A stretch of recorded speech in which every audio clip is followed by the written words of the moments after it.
우리 주 예수님의 이름으로 모든 분들을 축복합니다. 로마서 2장 1절부터 16절까지의 말씀으로 하나님의 공정한 심판이라는 제목으로 말씀을 증거합니다. 1장에서의 주제가 이방인들은 복음을 직접적으로 전해받지 못했다고 해서 구원이 없거나 모두 죽어야 할 죄인인가? 라는 질문에 대해서 사도 바울이 그렇다라고 대답했다면, 오늘부터 시작하는 2장의 질문은 유대인은 선민이라는 특권적인 위치로 인해 하나님의 심판을 피할 수 있는가라는 겁니다. 그 대답도 역시 그럴 수 없다는 것입니다. 사도 바울은 오히려 그들의 특권적인 위치로 인해서 더 큰 책임이 있으며 그에 따라 심판을 받게 될 것이다 라는 겁니다. 2장은 그러므로 남을 판단하는 사람아 라는 구절로 시작됩니다. 즉, 같은 죄인임에도 불구하고 마치 자신은 그렇지 않은 것처럼 다른 사람을 판단하고 정죄하는 유대인들의 문제를 지적하며 시작하는 것입니다. 이들은 소위 도덕적인 비판론자들이라고 볼 수 있습니다. 쉽게 말하면 이렇습니다. 율법을 알고도 죄를 짓는 사람이 같은 율법의 잣대로 율법조차 모르는 사람을 판단한다는 겁니다.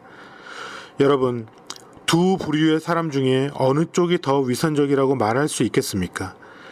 둘 다 죄인임에는 분명하지만 알고 죄를 짓는 자가 더 위선적이지 않겠습니까?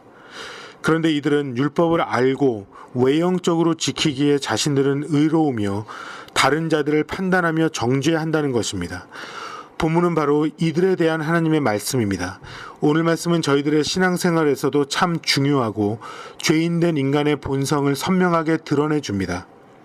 오늘 본문에서 이에 대해서 말씀하는 두 가지를 조금 더 깊이 말씀을 나누어 보도록 하겠습니다. 첫 번째로 알 수 있는 것은 1절부터 4절까지의 말씀을 보면 하나님의 판단은 피할 수 없다는 것입니다. 바울은 여기서 인간의 연약한 모습, 즉 자신을 제외한 모든 사람을 향한 비판적인 성향을 폭로합니다. 자신은 사람들 눈에 걸리지 않았으면 율법적으로 온전한 듯이 여기고 다른 사람의 연약함을 보면 그것을 품어주는 것이 아니라 오히려 드러나게 해서 죄인으로 정죄하는 것. 우리는 종종 자신에 대해서는 관대하고 너그러운 만큼 다른 사람들을 판단하는 데는 가혹합니다. 우리는 다른 사람들의 수치스러운 행동에 대해서는 흥분해서 자기의 의에 가득한 분노를 발하지만 자신이 그와 똑같은 행동을 할 때에는 별로 심각하게 여기지 않는 듯합니다. 남이 하면 거짓말, 내가 하면 농담, 내가 실수하면 상황상 이해를 바라지만 남이 하면 큰 죄인, 분노하며 공개해서 창피를 주고 얼굴을 들지 못하게 만들고 싶습니다. 여러분, 다윗이 밧세바를 차지하려고 할 때 어떠한 죄를 짓습니까? 남의 아내를 마음에 품으며 간음했고 밧세바의 남편인 우리아를 전쟁의 최전선으로 보내서 죽입니다. 살인 교살죄, 그것도 자신의 힘과 위치를 이용합니다. 그런 다윗에게 나단 선지자가 나타납니다. 하나님께서 나단 선지자의 입을 통해서 주시는 그 이야기는 한 부자와 가난한 자가 있는데 부자는 모든 것을 가졌고 가난한 자는 암 양 새끼 하나를 소중히만 가지고 있었습니다.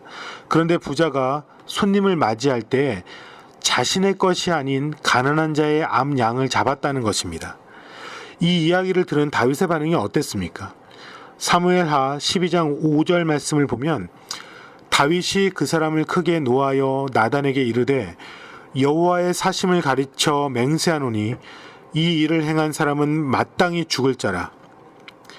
여기서 알 수 있는 것은 다윗은 자신의 죄는 보지 못한 채 다른 사람의 죄를 판단하고 분노했다는 점입니다. 이런 상황 앞에서 다윗이 분노할 수 있었던 이유는 무엇입니까? 여기서 잘못된 것은 그 부자에 대한 다윗의 판단이 아니었습니다. 잘못된 것은 다윗이 자신의 삶 가운데 범한 죄를 알면서도 그것은 묵인한 채 다른 사람을 판단한 것입니다. 그 이유는 외형적으로 율법을 지키는 자신의 모습은 전혀 잘못한 것이 없었기 때문입니다.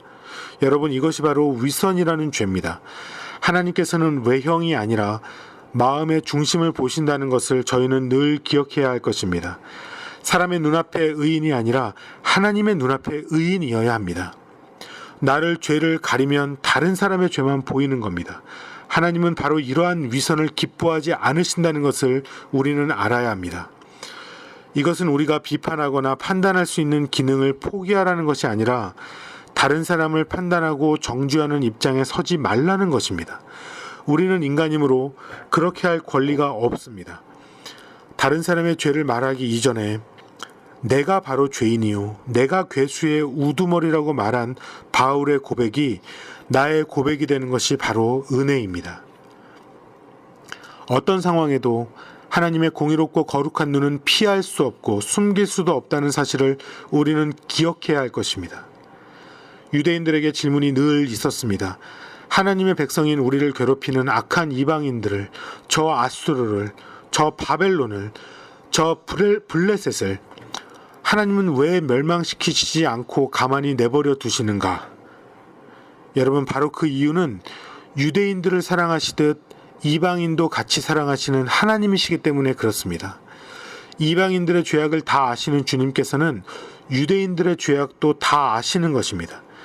그러므로 하나님의 판단은 유대인이나 이방인 모두 피할 수 없는 것입니다.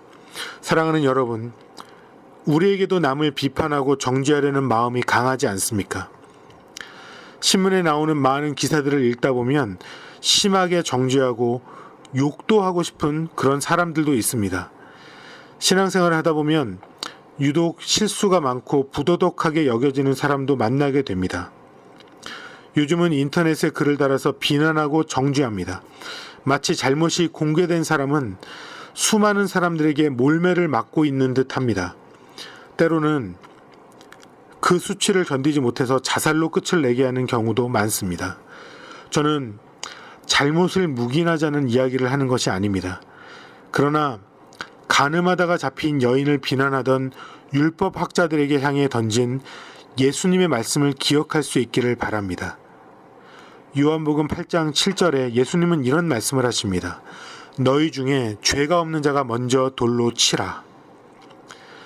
사랑하는 여러분, 하나님의 마음은 정죄가 아니라 사랑입니다. 바로 내가 그렇게 사랑받았습니다. 판단이 아니라 사랑으로 남을 대하는 자는 예수님의 십자가 은혜를 아는 자입니다. 하나님의 판단 앞에 누구나 죄인입니다.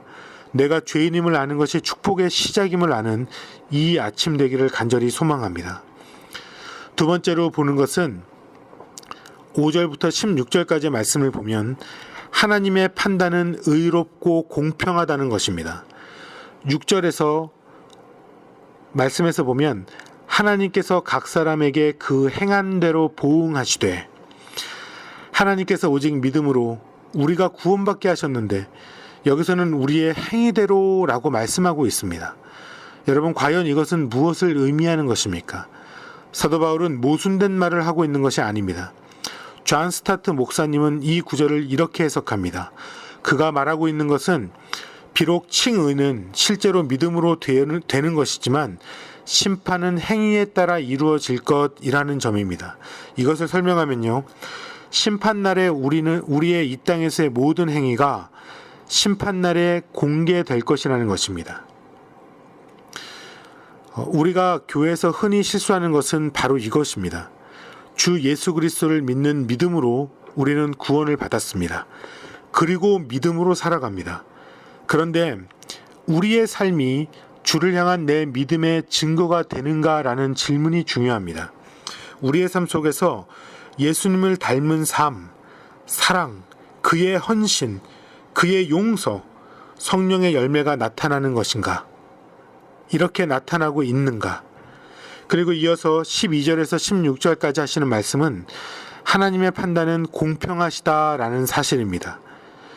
율법이 없는 죄인, 이방인들과 율법으로 죄인인 유대인들, 이전에도 말했지만 유대인과 이방인은 근본적으로 서로 다릅니다. 그러나 본문은 이들 간의 차이가 없다라는 것을 말하고 있습니다.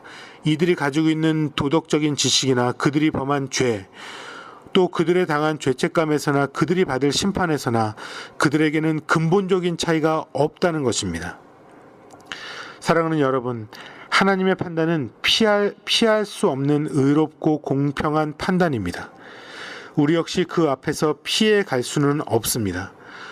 저는 죄책감을 가지고 살라는 말씀을 드리는 것이 아닙니다. 죄에 대해서 알면 알수록 내가 받은 은혜가 얼마나 큰지 잘 알게 되는 것을 말합니다. 카일 아이들맨이라는 목사님의 글에, 그분의 책에 나온 내용입니다. 친구인 라쿠 목사가 자신의 트위터에 올린 글 때문에 처음에 속이 상했다고 합니다. 그 글은 당신이 아는 가장 큰 죄인이 당신이 아니라면 당신은 자신을 잘 모르는 것이다. 이 글에 대해서 이 카일 목사님의 즉각적인 반응은, 그래 맞아, 나는 죄인이야. 사실 나는 큰 죄인이야. 하지만 내가 아는 가장 큰 죄인은 아니야. 이렇게 부인하게 되더라는 겁니다. 그런데 계속 이 글을 생각하다가 성경 구절이 문득 떠오르며 이전에 있었던 일이 생각났습니다. 구절은 디모데전서 1장 15절 말씀입니다. 미쁘다 모든 사람이 받을 만한 이 말이여, 그리스도 예수께서 죄인을 구하시려고 세상에 임하셨다 하였도다. 죄인 중에 내가 괴순이라. 이 구절을 신학생 때 리포트에 썼는데 교수님이 빨간색 펜으로 한 단어에 동그라미를 쳐주셨던 일이 기억이 났다는 겁니다. 그 구절은 바로 내가 괴순이라. 내가 괴순이라. 바로 이 구절입니다. 스스로 죄인이라고 생각하지 않았기 때문에 약 1600년 전에 어거스틴은 그의 참회록에 이런 말을 썼었습니다. 자신이 죄인이라고 생각하지 않았을 때에, 그렇게 생각하지 않았기 때문에 나의 죄는 더욱더 구제불능 상태가 되었다. 이에 대해서 책에서 카일 목사님은 이런 말을 합니다. 우리는 불치병 진단을 받을 때까지 치료를 거부할 것이다. 성경은 우리의 병을 진단해준다. 즉 우리는 모두 죄라는 병을 앓고 있다. 그것은 온 세계를 감염시킨 바이러스다. 로마서 5장 12절은 이렇게 설명한다.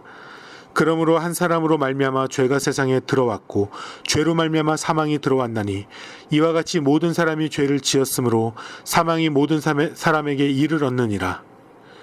우리는 모두 죄라는 병의 진단을 받았고 그 상태는 치유가 불가능합니다. 즉 죄의 삭은 사망입니다. 하지만 바울은 우리에게 은혜라는 해결책을 소개해 줍니다.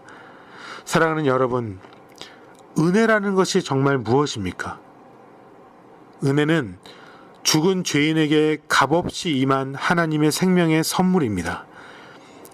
한쪽에 있는 죄는 너무 크고 거대한데 이 죄로 불치병에 걸려 해결하려고 해도 결코 해결하지 못하는 것이 바로 우리 자신이었습니다. 그러나 다른 쪽에는 하나님의 은혜가 있습니다. 예수님이 십자가에서 죽으실 때 그분의 피는 감염되지 않았고 우리를 죄의 불치병에서 치유하는 해독제가 되어 주신 것입니다. 여러분, 이것이 은혜입니다.